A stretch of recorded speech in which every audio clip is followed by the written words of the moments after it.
மான ரோஷம் இருக்கிறவன் அந்த வாசப்படி மிதிக்காத. சொந்த பந்தம் எதுவுமே வேண்டான்னு சொல்லி சொத்தை பிரிச்சுக்கிட்டு பொண்டாட்டி முந்தானையை பிரிச்சுட்டு ஓடணும் தானே நீயே. இத்தனை வருஷத்துக்கு அப்புறம் இவங்க எல்லாம் உயிரோட இருக்காங்களா இல்ல செத்துட்டாங்களான்னு பாத்து போலான்னு வந்தியாக்கும். என்னைக்கு என் பேச்ச கேட்காம படிதாண்டி போனியோ அன்னைக்கே அத்துட்டேன்டா அவன் உறவே. இன்னைக்கு எந்த மூஞ்சி வச்சுட்டு வந்து நிக்கிற? அப்படியே போய் உள்ள வராத. ஆமா ஏக்கா வலி தாங்க முடியலக்கா. ஆட சும்மா இருக்கு மாம்சே. அம்மா நீ முதல்ல அவர் உள்ள கூப்பிடு. உனக்கு அவருக்கு 1008 பிரச்சனை இருக்கலாம். அதுக்காக வீட்டுக்கு வந்தவரை வெளியே நிக்க வச்சு பேசுறதா? கூப்பிடுமா. அவனை கூப்பிட மாட்டேன்டானா.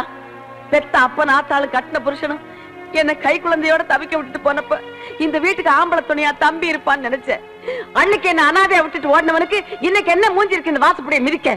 இவன் எங்க அப்ப நாத்தாளுக்கு பிறக்கல. இவனை நான் கூப்பிட மாட்டேன். இவனை அப்படியே போச்சு வீடு.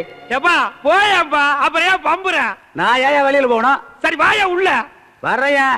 இது பாரு, எனக்கு மானம் மரியாதை சூடு சொரணை எதுவுமே கிடையாது. என்ன வேணாலும் நீ என்னை திட்டிக்க. வேற யாராவது என்னை திட்டுறாங்க கூட பிறந்தாக்கா நீ தானே திட்டுற. நீ எவ்வளவு திட்டினாலும் பாசத்தோட உன்னை பாக்குறதுக்கு நான் தான் வந்திருக்கிறேன். இத்தனை வருஷத்துல இருந்து நான் எப்படி இருக்குன்னு ஒரு 8வது நீ வந்து பாத்துருப்பியா? நான் ஒரு பெரிய இடத்துல வீட்டோட மாப்பிள்ளையா போனது என்னமோ வாஸ்தவம் தான். நான் என்னமோ அங்க ராசா மாதிரி உட்கார்ந்து சாப்பிட்டுக்கிற மாதிரியும் உங்களெல்லாம் கூப்பிட்டு விருந்து வச்சு மரியாதை செய்யலைங்கிற மாதிரி வச்சுக்கிறேன். நானும் அங்க ரோசம் கட்டு போய் மானங்கட்டு சாப்பாடு சாப்பிட்டுக்க மாப்பிள்ள.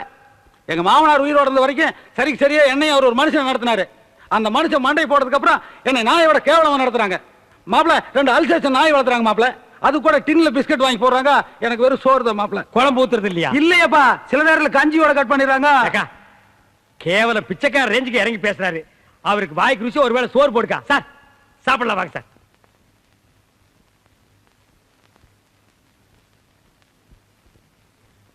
முள்ளி முள்ளி சாப்பிடாதடா, கை நிறைய அள்ளி சாப்பிடு. தம்பி மேல பாசத்தை பாரு. அக்கா பாவா அவருக்கு வைக்கா. கரிசோறு பார்த்து பல வருஷம் இருக்கும் போல இருக்கு. நாக்கு செத்து போய் வந்திருக்காரு. சார் இந்தாங்க சார், இதை சாப்பிடுங்க சார். இந்தாங்க சார், இதை நல்லா கடிங்க சார். சார் இந்த பாருங்க, இது கரண்டி. எலும்பு நினைச்சு கடிச்சிடாதீங்க, பல்லு போயிடும். மாப்பிள்ள கிட்ட கொண்டு உட்கார்ந்து இருக்குல்ல, அது என்னது? கோழி. இது இல்லையப்பா, சேவ கலர்ல கோடு போட்டு சட்டை போட்டுக்குதுல அது. அதுவா? அது சும்மா நம்ம கூட சுத்திட்டு இருக்கு. சினேகர்னா அல்ல கையே, அது சிநேகிதக்காரன் சொல்லிட்டு இருக்கு. ஃப்ரெண்ட்ஸ்னா ரொம்ப கிட்டக்கு சேர்த்தி கூடாது. சொல்லி பார்த்து கேக்குறது இல்லையா? நீ கட் பண்ணிரு. ஏய் டக்கால்ட்டியா, கொஞ்ச நேரத்துக்கு முன்னால உள்ள வர்றதுக்கு பம்புன்னு பம்புன உனக்கு இலை போட சொன்னது நானு. இப்ப எனக்கே உல வைக்கிறியா?